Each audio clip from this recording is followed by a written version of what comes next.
NEET एक ऐसा exam जिसमें माँ बाप अपनी पूरी कमाई लगा देता है बच्चों को डॉक्टर बनता देखने के लिए।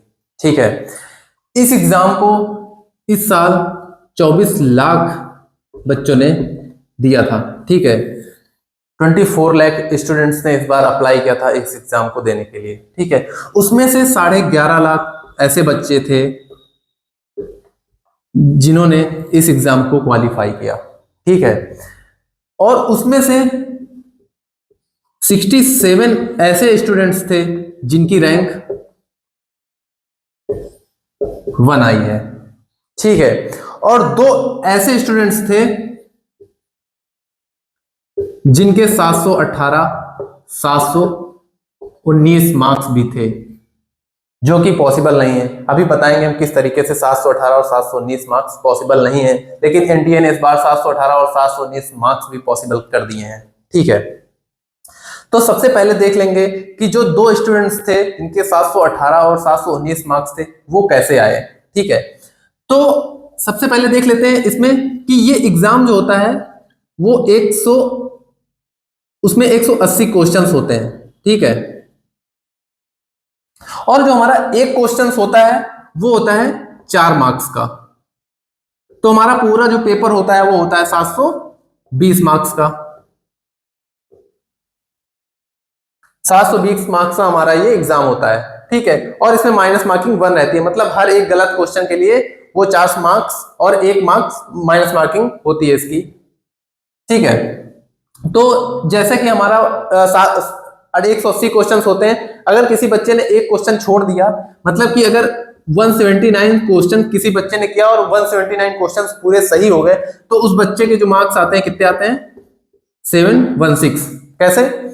720 नंबर का एग्जाम होता है और एक क्वेश्चन अगर बच्चे ने छोड़ दिया तो 4 मार्क्स उसके चले जाते हैं, मतलब कि 716 मार्क्स आ जाते हैं। और अगर बच्चे ने एक क्वेश्चन गलत कर दिया तो उसके मार्क्स आते हैं 4, और एक जो गलत किया है उसका माइनस मार्किंग 1 करता है, तो एक 5 नंबर करते हैं, मतलब कि 715 मार्क्स आते हैं। मतलब जो पॉसिबल मार्क्स हैं वो 716 आ सकते हैं, 715 आ सकते हैं, लेकिन 718 और 719 मार्क्स कैसे आ सकते हैं? अगर 718 और 719 मार्क्स नहीं आते बच्चों के, तो ऐसा लगता है कि 67 ऐसे स्टूडेंट्स रहे होंगे जिनके 720 में से 720 मार्क्स आ गए होंगे। कुछ नहीं होता इसमें, ये मान लिया जाता है कि ठीक है 67 बच्चों के स्टूडेंट्स के मार्क्स आ गए होंगे। लेकिन जब 718 और 719 मार्क्स आए हैं तो लोगों ने आवाज उठाई कि ऐसा कैसे पॉसिबल हो गया कि 718 और 719 मार्क्स भी बच्चों के आए हैं। ठीक है। तो 2-3 दिन तक जब बच्चों ने आवाज उठाई तब एनटीए ने बताया, क्या बताया, कि इस बार हमने ग्रेस मार्किंग की है। ग्रेस मार्किंग किस बेसिस पे की है? कि बच्चों को लेट पेपर दिया गया है। अब उन्होंने ग्रेस मार्किंग कैसे की है कि अगर किसी बच्चे को 10 मिनट पेपर लेट मिला है तो एनटीए ने एज्यूम किया कि 10 मिनट में बच्चा 10 क्वेश्चन कर लेता है। मतलब 10 मिनट में अगर 10 क्वेश्चन कर लेता तो 10 क्वेश्चन का मतलब हो गया 10 चौके 40, मतलब उसको 40 मार्क्स फ्री के प्रोवाइड कराए गए। उस बच्चे को 10 क्वेश्चन में से हो सकता है 5 क्वेश्चन भी आते रहे होंगे, लेकिन एनटीए ने ऐसा एज्यूम किया 10 मिनट में 10 क्वेश्चन कर लेता बच्चा और 10 सही कर लेता, तो उन्होंने 40 मार्क्स प्रोवाइड करा दिए फ्री के। और भी ऐसा हुआ है कि किसी बच्चे को 60 मिनट भी पेपर लेट मिला है।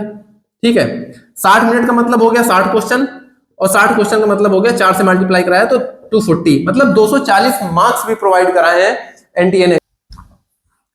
240 मार्क्स। ठीक है। और ये मार्क्स बच्चों को डॉक्टर्स बनाता है। और जो बच्चे मेहनत करके पढ़ रहे हैं, क्या वो डॉक्टर नहीं बन पाएंगे? क्या ऐसे जिनको पेपर लेट मिला है सिर्फ वही बच्चे डॉक्टर बन पाएंगे? ठीक है। ये जो हमारा रिजल्ट था वो आने वाला था 14 जून को। ठीक है। जो रिजल्ट की डेट थी हमारी 14 जून थी, लेकिन इस रिजल्ट को 4 जून को ही क्यों निकाला गया? 4 जून को इलेक्शन का रिजल्ट भी आने वाला था, तो उस दिन 4 जून को ही रिजल्ट क्यों आ गया? क्या इन मासूम बच्चों की आवाज को दबाया जा रहा है 4 जून को रिजल्ट निकाल के? अगर इतनी कंट्रोवर्सी हो रही है तो क्या एनटीए को दोबारा एग्जाम नहीं कंडक्ट करवाना चाहिए? अगर आपको भी लग रहा है इन बच्चों के भविष्य के लिए इन बच्चों को जस्टिस मिलना चाहिए, तो आप लोग भी मिलकर इन बच्चों के साथ आवाज उठाएं।